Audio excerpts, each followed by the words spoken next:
right, boys. These people need care. Give them water and any spare rations you might have. Grab me some blankets, quick. The Holocaust exposed humans' darkest craving for power and control. As a result of the camps, Nazi medical researchers were frothing at the mouth with access to millions of brand new test subjects. In their relentless pursuit, over 1 million innocent souls faced unthinkable horrors within Auschwitz's blocks. But how did some prisoners manage to maintain their sanity? Join us as we look inside Auschwitz's most horrific death blocks. Darkest chapter in medical history, Block 10 of Auschwitz.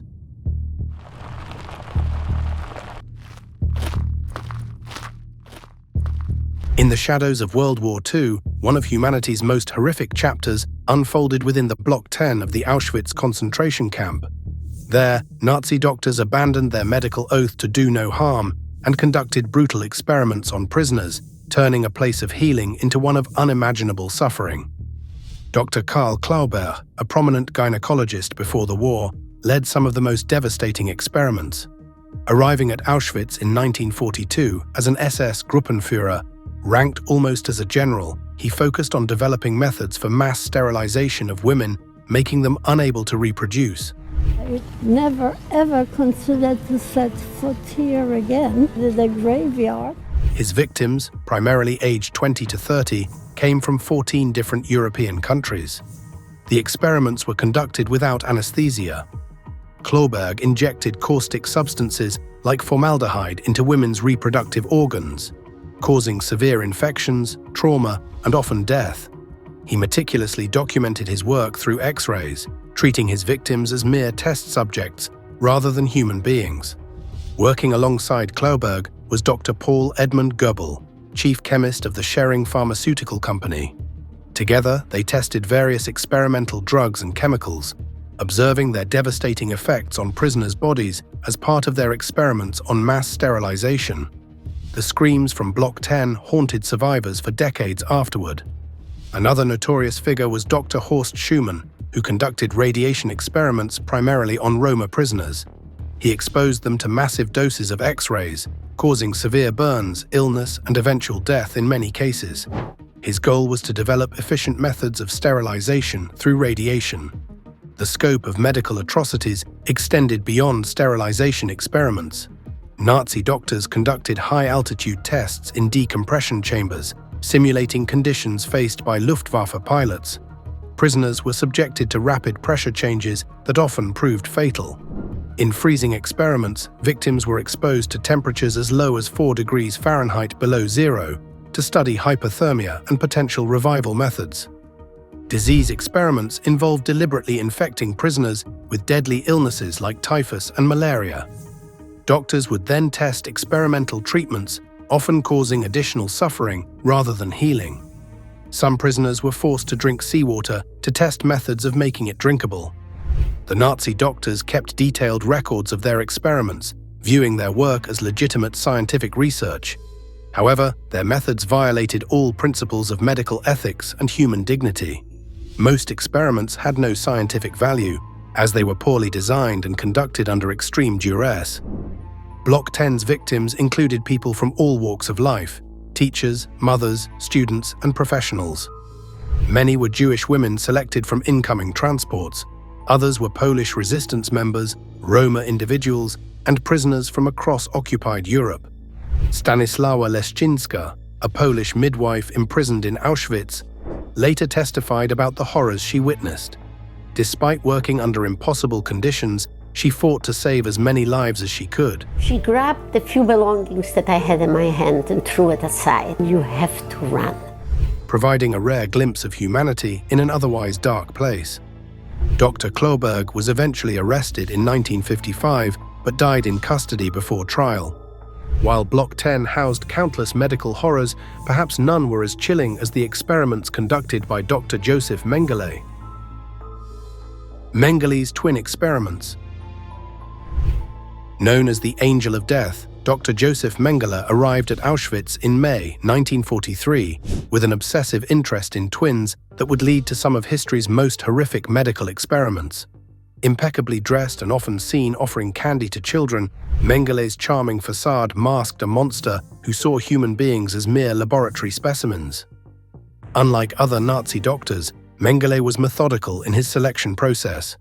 He would stand at the arrival ramps, scanning incoming prisoners for twins and people with unique genetic traits.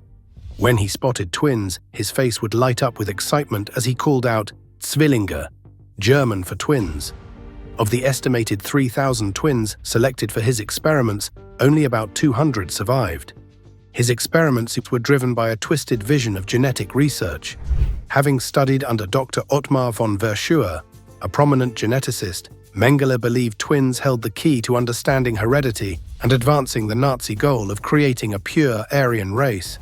The daily life of Mengele's twins was a strange contradiction. They received better treatment than other prisoners, keeping their clothes and hair, getting extra food, and even being allowed to play. Many young children called him Uncle Mengele. However, this special treatment came at a horrifying price. Each morning, twins would report for brutal experiments. Blood was drawn daily, often in large quantities. Mengele would inject mysterious chemicals into their eyes, attempting to change brown eyes to the Aryan ideal of blue. These experiments frequently resulted in severe infections, blindness, and excruciating pain. Some of his most shocking experiments involved attempting to create artificial conjoined twins, his theories on degeneration of the Gypsies and Jews. He would try to surgically connect twins together, usually without anesthesia. These procedures almost always resulted in death from infection or shock. Dr. Miklos Naisli, Mengele's prisoner pathologist, witnessed many of these atrocities firsthand.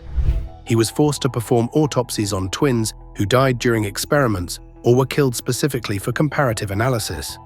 In one particularly horrific incident, Mengele fatally ended 14 twins in a single night by injecting chloroform directly into their hearts. Beyond his twin experiments, Mengele was fascinated by any genetic anomalies. He collected people with different colored eyes, dwarfism, or other unusual physical features. These prisoners also became subjects in his cruel experiments, which included unnecessary amputations, deliberate infection with diseases, and forced breeding attempts. Mengele's precise documentation of his experiments revealed the cold calculation behind his actions. He sent samples of blood, organs, and other tissues to his mentor von Verschuer's Institute for further study, presenting his work as legitimate scientific research. I'm here with my children and I couldn't move. I was paralyzed. Unlike many Nazi doctors who were captured and tried after the war, Mengele escaped justice. He fled to South America, where he lived under various aliases until his death by drowning in Brazil in 1979. His evasion of capture only added to his notorious legacy. Eva Moses Kor, who survived Mengele's experiments along with her twin sister Miriam, later founded CANDLES, Children of Auschwitz Nazi Deadly Lab Experiments Survivors, to locate other surviving twins and share their stories. How to create blue-eyed blonde males or females in multiple numbers. While Mengele's experiments embodied the Nazi regime's perversion of science, another location within Auschwitz stood as a monument to their systematic brutality. Behind the walls of Block 11, what dark secrets lay within the most feared building in the entire camp? Block 11, the Death Block. Known as the prison within the prison, Block 11 struck terror into the hearts of even the most hardened inmates at Auschwitz. This forbidding building, initially numbered Block 13, served as the camp's central location for punishment, torture, and execution. The building's innocent exterior, marked by a sign that says Arbeit macht frei, which translates to work sets you free, is hung over the camp's main gate, concealing a labyrinth of horror in its basement. 4 corridors lined with cells of varying sizes became the final destination for thousands of prisoners. The basement contained several types of specialized torture cells.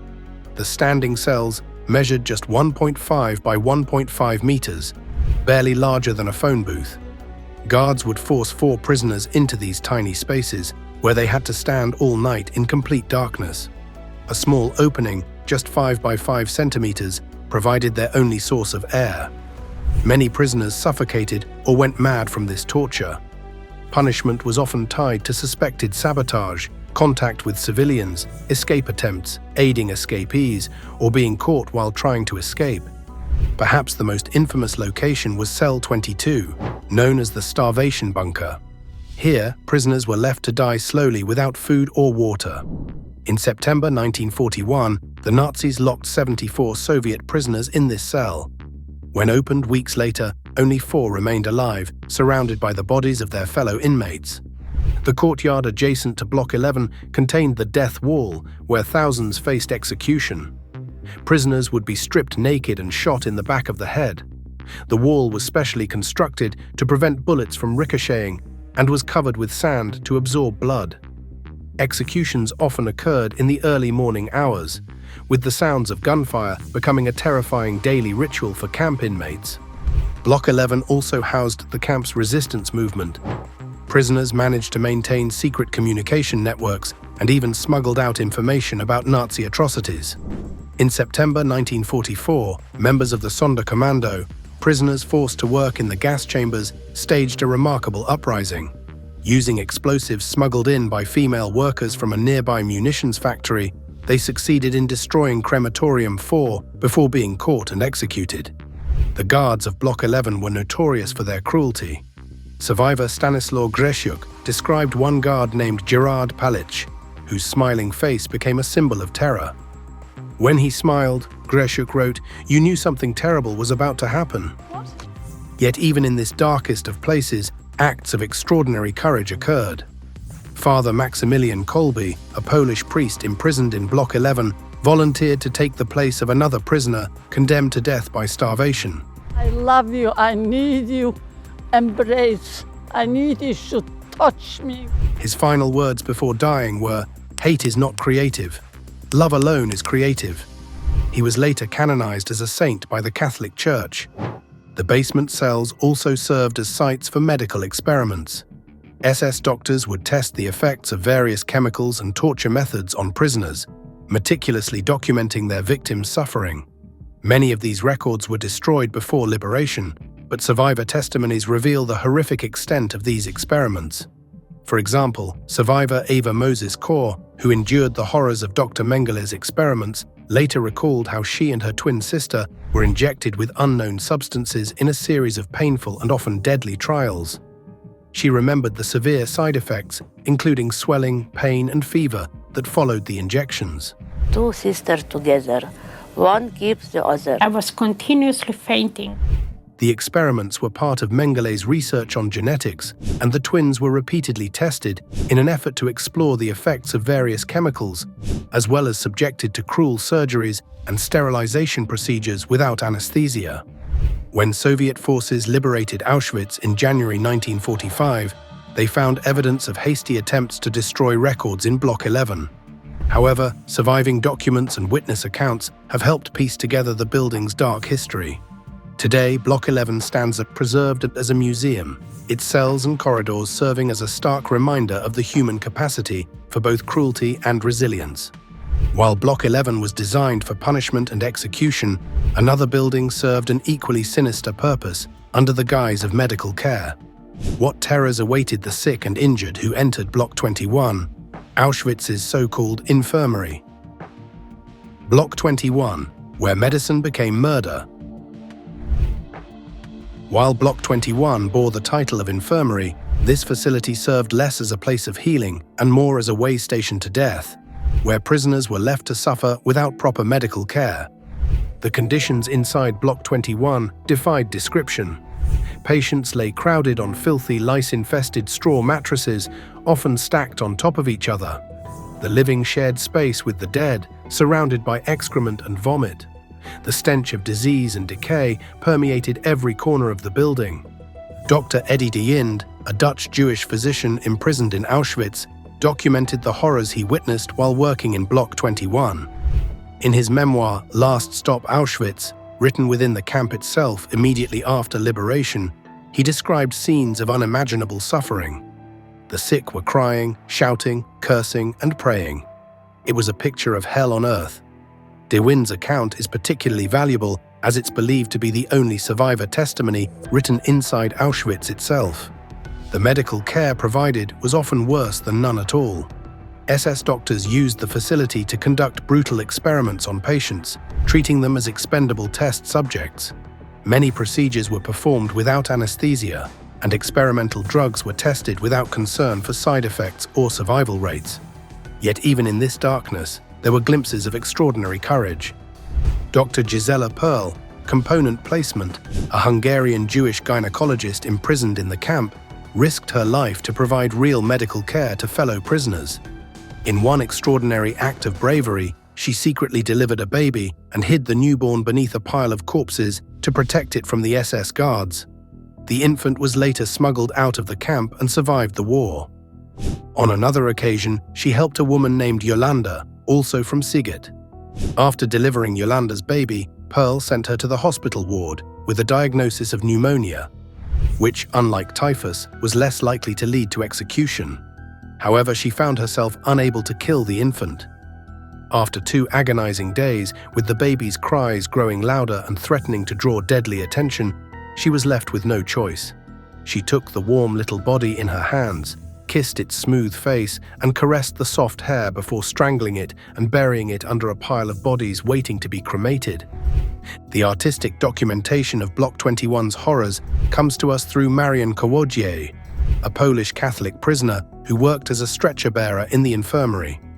After suffering a stroke in 1992, he began creating haunting drawings of his experiences in a series called Negatives of Memory. His artwork provides a visceral window into the daily terrors of Block 21, depicting scenes too horrific for words alone to capture. The infirmary was perpetually understaffed and desperately short of medical supplies. Even basic items like bandages and antiseptics were scarce. Instead of proper medications, prisoners often received harmful substances or nothing at all. SS doctors assigned to the block often used their positions to further their careers through unethical experimentation rather than helping patients. They meticulously documented their cruel procedures while showing complete indifference to human suffering. After the war, Block 21 became crucial evidence in prosecuting Nazi medical crimes. The Nuremberg doctors' trial used testimony from survivors and recovered documents to expose the extent of medical atrocities committed there. These revelations led to the creation of the Nuremberg Code, establishing ethical principles for human medical experimentation that remain influential today. From torture chambers masked as medical facilities, prisoners faced another cruel reality: their bodies turned into reward. Block 24, systematic exploitation. In the vast, grim landscape of the Auschwitz-Birkenau camp, one harrowing aspect remains less known.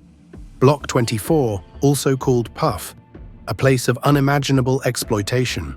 Established by Nazi SS leader Heinrich Himmler in June 1943, Block 24 served as a forced brothel where female prisoners, many of whom were Polish political prisoners and German criminal inmates, were made to serve male inmates as a reward for productivity in the camp. Himmler's twisted incentive scheme attempted to boost labor output by promising visits to the brothel as a perverse form of motivation. The women forced into the Block 24 endured severe mistreatment. They were selected based on appearance, age, and health, often under false promises of better conditions or even freedom. Once in the brothel, they faced brutal conditions, often forced to endure encounters with up to 20 men per night. They had no control over their circumstances and were treated as objects, with their basic needs barely met to keep them fit for exploitation. One woman, Helena Citronova, provided haunting testimony years after the war. She recalled, "We were treated like animals, worse than animals." Her words reveal the emotional scars left on the survivors of this dehumanizing experience. Helena was only 18 years old when she was sent to Auschwitz, enduring horrific mistreatment before finally being transferred to another camp. SS guard Irma Grace, known as the hyena of Auschwitz for her cruelty, often oversaw Block 24 with particular sadism.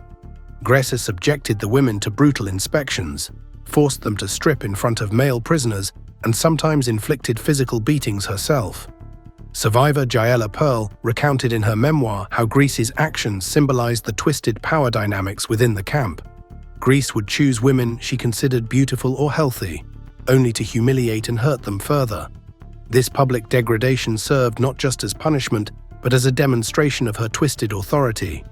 Yet, despite these horrors, some women found ways to resist. Bronisława Sucha, another Polish prisoner forced into the brothel, shared how the women supported each other, shared their scarce food, and kept each other's spirits up by talking about their homes, families, and dreams of a future outside the camp. Through small acts of solidarity and support, they maintained a sense of humanity amidst inhumanity. They even found ways to resist, like passing information to other prisoners or subtly undermining Nazi operations when they could. Not all the women forced into Block 24 survived to see liberation. Some, like Alla Gertner, participated in courageous acts of resistance, such as the Sonderkommando uprising in 1944. Gertner, along with 3 other women, were hanged in January 1944 for her role in the revolt. In recent years, efforts have been made to shed light on the experiences of women like Helena, Bronisława, and Alla, whose stories are often overlooked. Historians have uncovered records and testimonies, working to honor their memories and ensure that this dark chapter of history is not forgotten. While some prisoners endured intimate exploitation in Block 24, thousands more suffered in Block 7's overcrowded hell. Block 7. Prison conditions. Block 7 in Auschwitz-Birkenau stands as one of history's most haunting reminders of human cruelty. Originally built in the late 19th century as part of Polish army barracks, it was repurposed in 1940 by the Nazis. This marked the beginning of unimaginable suffering for those imprisoned within its walls. Block 7 was initially designed to house 200 individuals, but it often contained up to 1,000 prisoners at a time. This severe overcrowding left inmates crammed together on wooden bunks, stacked 3 levels high, with many forced to sleep sitting up or standing. The lack of sanitation and ventilation turned the block into a breeding ground for diseases like typhus, dysentery, and cholera. These illnesses spread rapidly, claiming countless lives. Survivors recalled the stench of sweat, human waste, and death that permeated the air. Food was scarce and wholly inadequate. Prisoners received only thin soup and stale bread, barely enough to sustain life. Combined with forced labor and constant beatings from SS guards, malnutrition weakened inmates to the point of collapse. Many succumbed to starvation, while others were beaten to death for failing to meet impossible demands. Among the most heart-wrenching aspects of Block 7 were the children imprisoned there. Some were as young as 6 years old, ripped away from their families and subjected to the same inhumane conditions as adults. Survivors like Tova Friedman, a 6-year-old Polish girl, later described the fear and hunger that defined her days.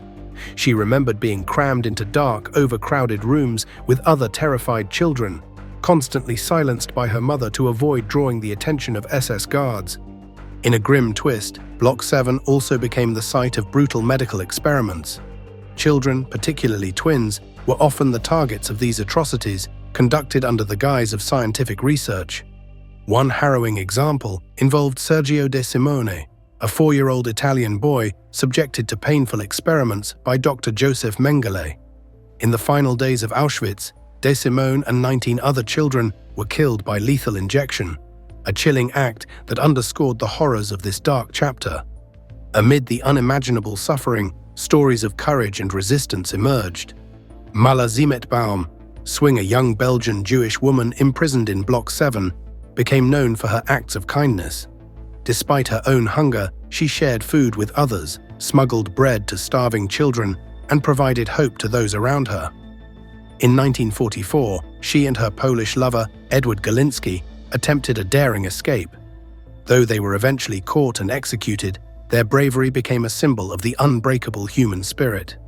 For those who survived Block 7, the memories of its horrors remained vivid.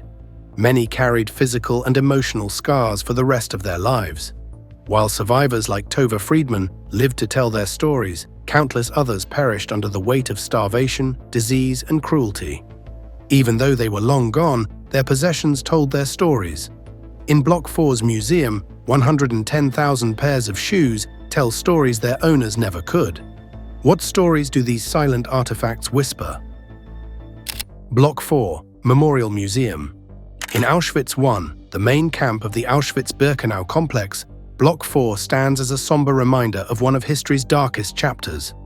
Once a military barracks for the Polish army in the late 19th century, it was repurposed by the Nazis after their 1939 invasion of Poland. Initially, it housed Polish political prisoners, but its function shifted to a storage facility for confiscated belongings of those arriving at the camp.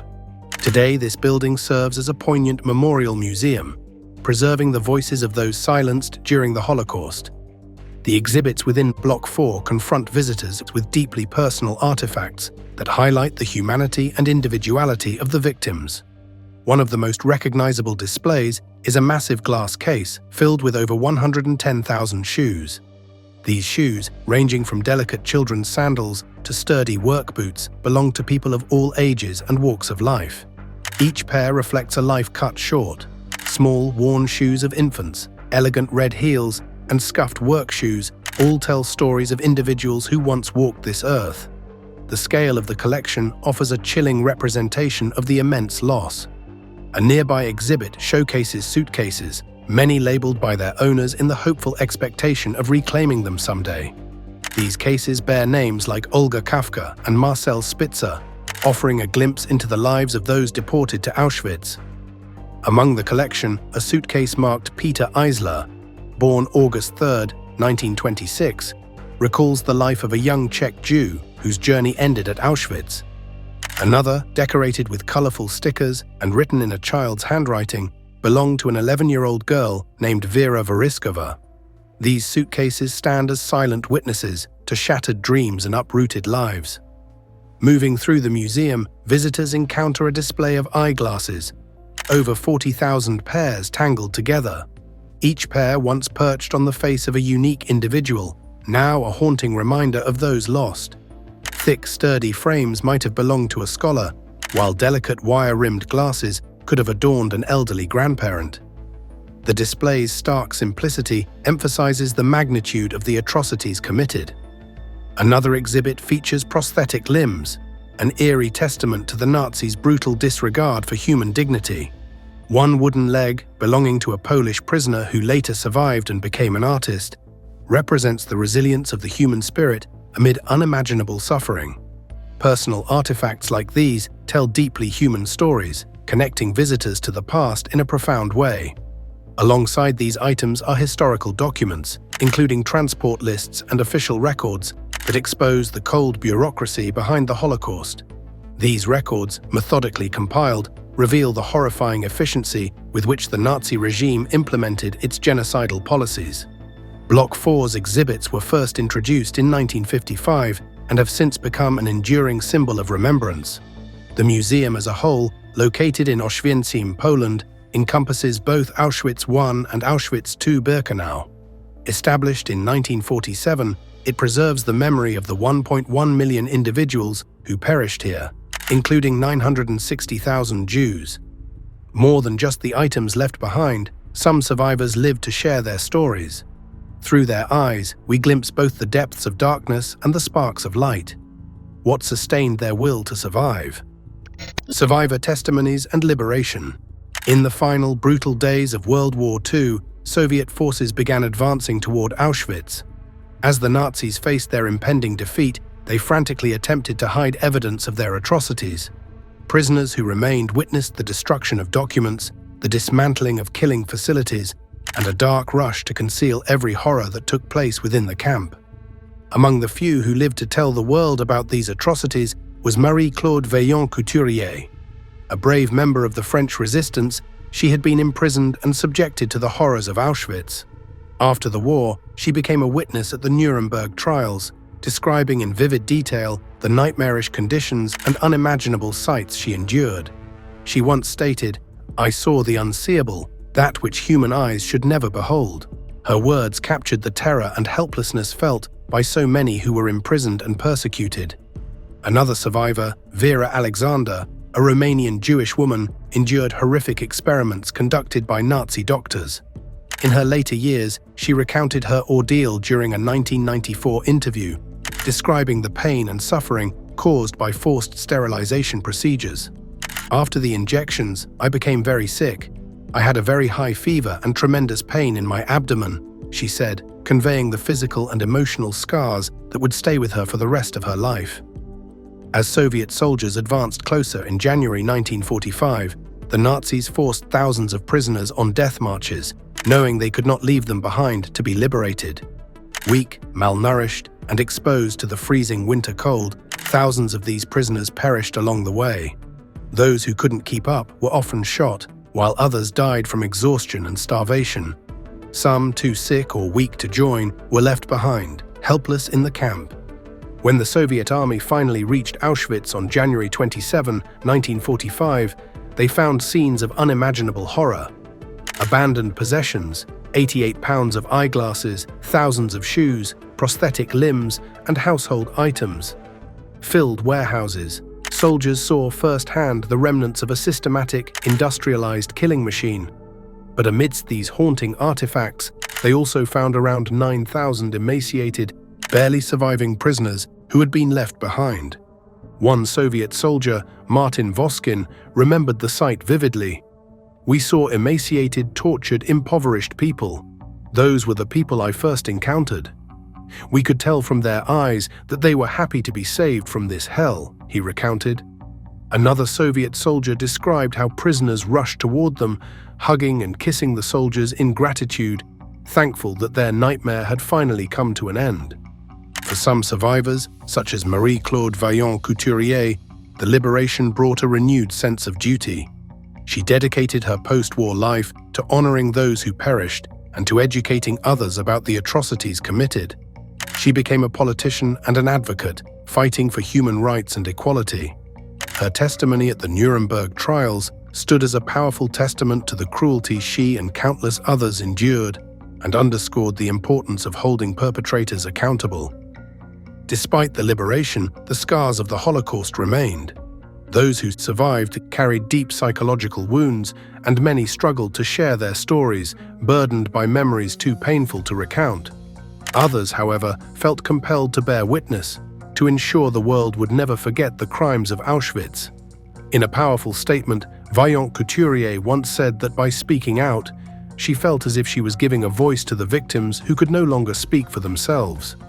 The liberation of Auschwitz marked a turning point in the world's understanding of the Holocaust, highlighting the unimaginable horrors that had unfolded and the need to confront humanity's capacity for such atrocities. Thanks for watching. See you in our next video.